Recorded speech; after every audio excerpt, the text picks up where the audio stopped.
Peut-on tout dire en politique aujourd'hui? Il y a quelques mois, dans le contexte des élections américaines, un certain Donald Trump a déclaré dans un débat: They're eating the dogs, the people that came in. They're eating the cats. They're eating the pets of the people that live there.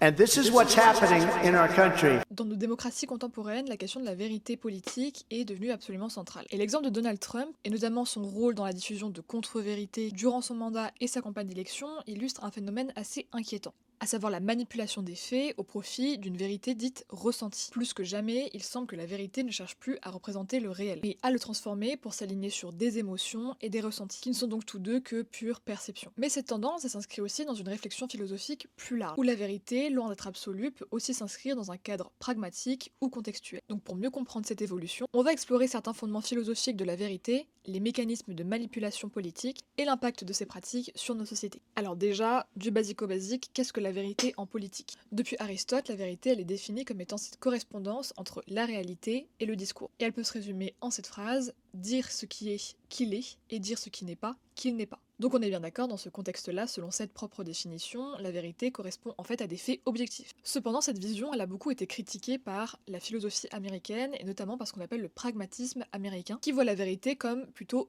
utilité. C'est le cas de philosophes comme William James ou John Dewey qui, eux, proposent une toute autre définition de cette vérité. C'est-à-dire que la vérité n'est pas absolue, mais elle dépend de son efficacité. Une proposition est vraie si elle fonctionne dans un contexte précis et si elle donne des résultats qui sont pratiques. John Dewey, lui, a introduit la notion de warranted assertibility, donc une assertion justifiée, qui nous dit donc qu'une affirmation peut être acceptable, non pas parce qu'elle est objective, mais parce que dans un contexte donné, elle est soutenue par des preuves dites suffisantes. Une vision qui peut quand même donc poser problème dans un contexte politique. Parce que si la vérité, elle est liée à son effet pratique, alors les leaders politiques peuvent tout simplement manipuler les faits pour s'approprier cette nouvelle réalité, et pour obtenir le résultat souhaité. En parallèle, l'idée de la vérité, elle, a évolué vers l'idée surtout d'une vérité ressentie, popularisée par des figures comme Stephen Colbert, qui lui a parlé de truthiness, l'idée qu'il y a des idées qui semblent vraies, uniquement parce qu'elles s'accordent avec les croyances et les émotions du public, même si en fait elles ne reposent sur aucun fait.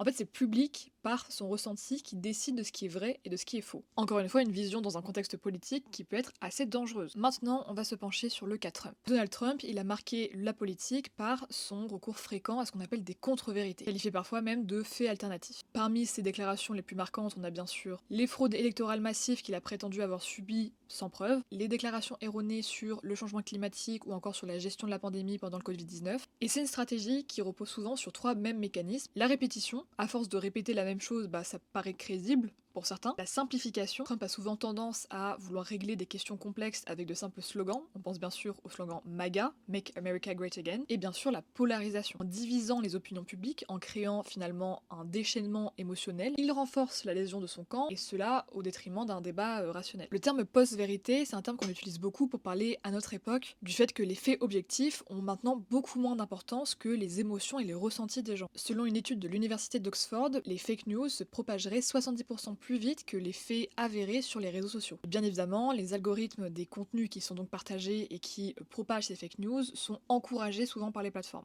renforçant bien sûr les biais cognitifs. On va se pencher maintenant, parce que j'aime bien le faire à chaque fois, sur une partie plus philosophique concernant cette politique qu'on étudie. La démocratie, elle repose sur un débat éclairé et informé, idéalement. Donc si la vérité elle devient relative, ça affaiblit les fondements mêmes du système démocratique. C'est quelque chose dans la crise de la culture que Hannah Arendt souligne très bien. Le mensonge organisé est destructeur pour la politique. Mais donc comment résister à cette manipulation? Le but de la manipulation, c'est que justement, on se rend pas compte qu'on est sous son emprise. Déjà, et je pense que c'est le plus grand enjeu qu'on doit aujourd'hui mettre en avant, c'est l'éducation aux médias. Réellement comprendre qui sont à la tête des médias qui sont aujourd'hui très populaires, comprendre comment ça fonctionne. À ce sujet, je vous ai fait une vidéo sur l'absence des experts dans les médias aujourd'hui sur YouTube que je vous conseille d'aller voir. Petite pub personnelle. Donc bien sûr, apprendre à comprendre ce que c'est qu'une fake news et à identifier les sources d'un sujet. Bien évidemment, la transparence des plateformes numériques. Se battre pour la régulation d'algorithmes pour limiter la propagation de contenu mensonger. Et bien sûr, et c'est ce dont je parle justement dans ma vidéo YouTube, essayez un peu plus de se fier aux intellectuels, aux gens qui font des recherches, qui dédient leur vie, leurs études,